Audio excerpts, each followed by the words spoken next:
सातवीं कक्षा के बच्चों, आज इतिहास की कक्षा में हम 12वां पाठ साम्राज्य की प्रगति, इस पाठ के स्वाध्याय के प्रश्नोत्तर किस प्रकार से हल करना है वो देखेंगे।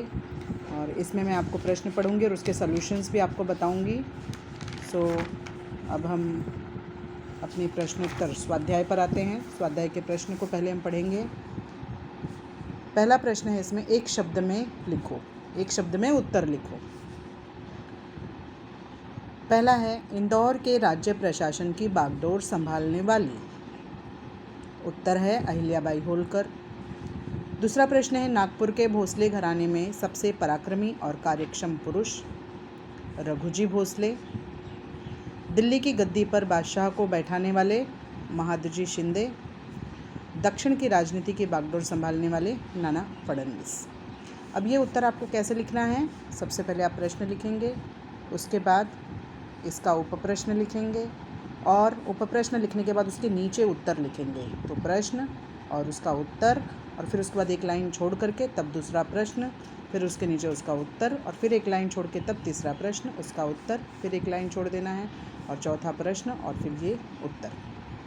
और इस तरह से एकदम साफ सुथरे ढंग से आप लोग लेखन करिएगा। अब दूसरा प्रश्न है, देखिए क्या है। घटनाक्रम लिखो। पहले जस का तस आप लोग जो है घटनाक्रम लिखो। 1, 2 और 3 घटनाएं इसमें हैं। यहाँ पे घटनाएं सब अगल बगल में लिखी हैं, लेकिन आप अपनी कॉपी में जब लिखिएगा तो प्रश्न भी एक के नीचे एक लिखिएगा। पहले लिखिएगा एक लाइन में अष्ट की लड़ाई, उसके नीचे दूसरा पॉइंट डाल के मराठों का उड़ीसा पर प्रभुत्व, और तीसरा लिखना अंग्रेज़ों ने पुणे पर यूनियन जैक फहराया। इसके बाद आपको क्या करना है?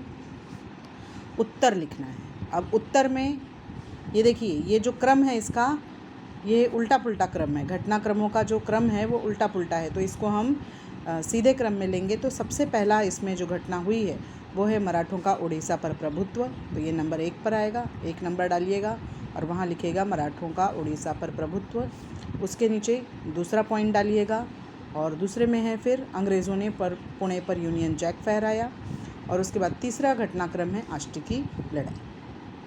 इस तरह से आपका ये उत्तर पूरा हो जाएगा। यहाँ दूसरा प्रश्न आपका पूरा हुआ। तीसरा प्रश्न है, लेखन करो। ये संक्षेप में उत्तर एक तरह से, या टिप्पणी भी कह सकते हैं। अहिल्याबाई होलकर द्वारा किए गए कार्य। तो ये मैं तुमको पॉइंट वाइज बता दे रही हूँ कहाँ से कहाँ तक लिखना है। इसको आप ध्यान से सुनिएगा। सबसे पहले देखिए, यहाँ पेज नंबर आइए आप 53 पे, यहाँ पे है, यहाँ से शुरू करना है। पहला पॉइंट आपको पहले प्रश्न लिखना है, प्रश्न क्रमांक लिखना है 3, लेखन करो। उसका पहला प्रश्न जो है वो है अहिल्याबाई होलकर के कार्य, और उसके नीचे फिर उत्तर लिख करके आप ये शुरू करना, पहला पॉइंट डालना। पहला पॉइंट क्या आ जाएगा? पुण्य श्लोक अहिल्याबाई मल्हारराव का बेटा खंडेराव की पत्नी थी। उसके बाद उसके नीचे दूसरा पॉइंट डालिएगा और वहाँ लिखिएगा मल्हारराव का निधन हो गया, और उसके पश्चात इंदौर के प्रशासन की बागडोर अहिल्याबाई के हाथ में आई। इसमें थोड़े मैंने चेंजेस किए हैं, तो उन चेंजेस के हिसाब से ही आप लिखना, ठीक है। तो पहला पॉइंट कहाँ से है? पुण्य श्लोक अहिल्याबाई मल्हारराव का बेटा खंडेराव की पत्नी थी, और दूसरा है मल्हारराव का निधन हो गया, उसके पश्चात इंदौर के प्रशासन की बागडोर अहिल्याबाई के हाथ में आई। तीसरा पॉइंट इसमें है, वह महान कूटनीतिज्ञ और उत्तम, ये तीसरा नहीं है, ये अंतिम पॉइंट है। यहाँ पे ये दूसरा पॉइंट हो गया आपका। अब तीसरा पॉइंट देखिए, यहाँ से है, उन्होंने नए कानून बनाकर भू राजस्व, कर की वसूली जैसी बातों को व्यवस्थित स्वरूप प्रदान किया। यहाँ तक तीसरा पॉइंट है। चौथा पॉइंट है, बंजर भूमि को बोवाई के लिए उपयोग में लाना, किसानों के लिए कुएं खुदवाना, व्यापार उद्योग को प्रोत्साहन देना, ताल तालाबों का निर्माण करवाना आदि कार्यों के लिए उन्होंने परिश्रम उठाए। ये जहाँ चौथा पॉइंट पूरा हुआ। पाँचवें पॉइंट में है, भारत में चारों दिशाओं में स्थित महत्वपूर्ण धार्मिक स्थानों पर उन्होंने मंदिर, घाट, मठ, धर्मशाला, प्याऊ का निर्माण करवाया। यहाँ 5वां पॉइंट है। और अंतिम पॉइंट में आपको ये लिखना है, वह महान कूटनीतिज्ञ और उत्तम प्रशासक थी। ये 6वां पॉइंट लिख करके आपका यहाँ पे जो प्रश्न है उसका उत्तर पूरा हो जाएगा। अहिल्याबाई होलकर के कार्य जो है, यह उत्तर आपका पूरा हो जाएगा।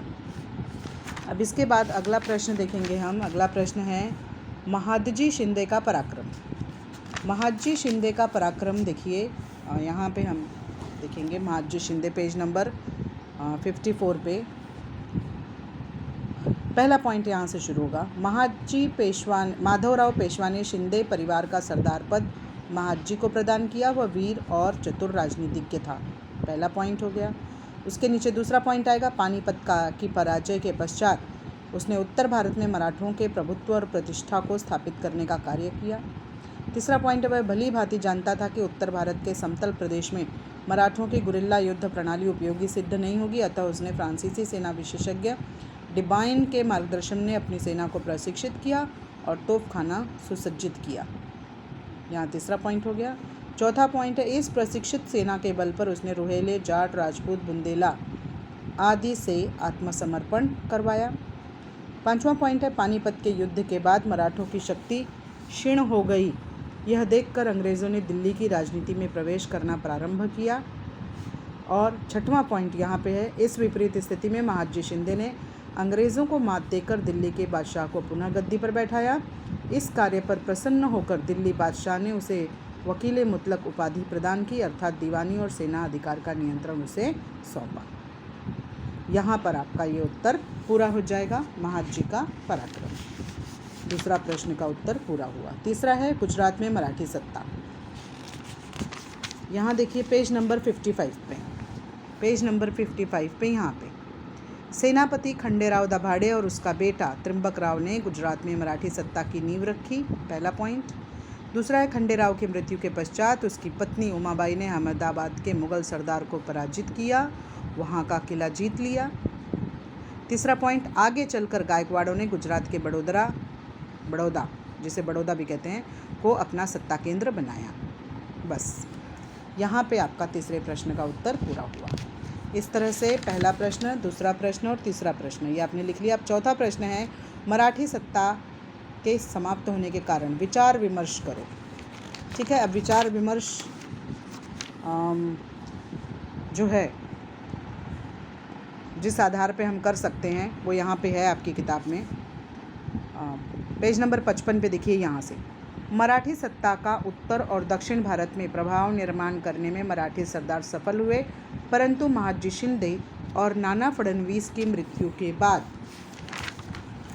मराठी सत्ता का पतन प्रारंभ हुआ। यहाँ तक पहला पॉइंट। दूसरा पॉइंट है, इस कालखंड में रघुनाथराव का बेटा बाजीराव द्वितीय पेशवा था, उसमें नेतृत्व योग्यता का अभाव था और उसके विपरीत उसमें अनेक दोष थे। ये आपका दूसरा पॉइंट हुआ।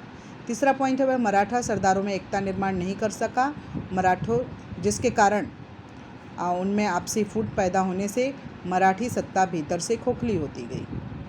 यहाँ तीसरा पॉइंट हो गया। चौथा पॉइंट है, ऐसे अनेक कारणों से बाजीराव द्वितीय के कार्यकाल में मराठों का उत्तर और दक्षिण में प्रभाव क्षीण होता गया, मराठी सत्ता का स्थान अंग्रेज़ों ने ले लिया। यहाँ चौथा पॉइंट। पांचवा पॉइंट है, ईस्वी सन 1817 में अंग्रेज़ों ने पुणे को अपने अधिकार में कर लिया और वहाँ अपना यूनियन जैक ध्वज फहराया। ईस्वी सन 1818 में सोलापुर के आष्टी के नामक स्थान पर हुई लड़ाई में अंग्रेज़ों ने मराठों को पराजित किया, फलतः मराठी सत्ता समाप्त हो गई। यहाँ पे आपका ये पांचवा पॉइंट पूरा हो जाएगा। यहाँ तक पांचवा पॉइंट लीजिए, यहाँ इसे एक और पॉइंट डाल दीजिए, छठवां पॉइंट।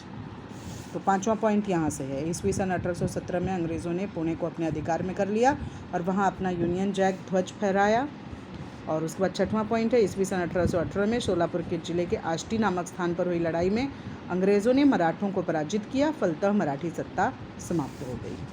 इस तरह से आपका ये चौथे प्रश्न का भी उत्तर हो गया। और इस तरह से जितने भी प्रश्न उत्तर हैं उन सबको मैंने जहाँ आपको बताना था बता दिया, जहाँ टिक लगाना था वहाँ टिक लगा दिया। और इस तरह से आप अपने पाठ जो 12वां है, 12वें पाठ के प्रश्नोत्तर को लिख डालिए। 12वां पाठ है आपका साम्राज्य की प्रगति। आशा है यह वीडियो आपको आपके स्वाध्याय को हल करने में मददगार सिद्ध होगा। धन्यवाद।